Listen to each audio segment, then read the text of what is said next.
Ya yıllardır sadece Van değil, bölgede de öyledir. Biliyorsunuz kayyum olarak aynı zamanda belediye başkanlığı görevini de yapıyorlar.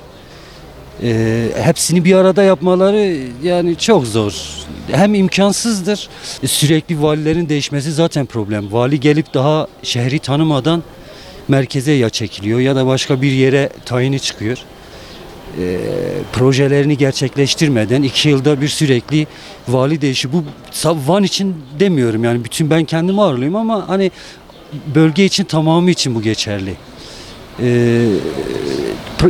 Hazırladıkları projeler de öyle 1 yıllık 2 yıllık projeler değil. Yani zaman alacak projelerdir.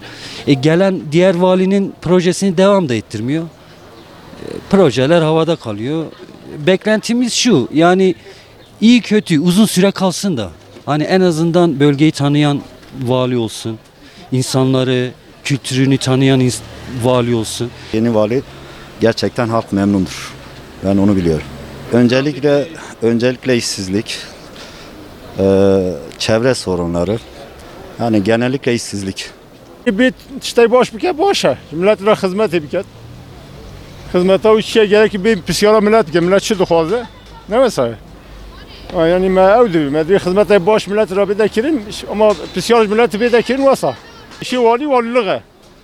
Yani medhast belediye başkanı işi o bike. Yani işi valiliğe bike. İşi vali bike. Belediye başkanı da işi o bike. Yani vali bir işi belediye ve ben karı be. Yani her işi o bike.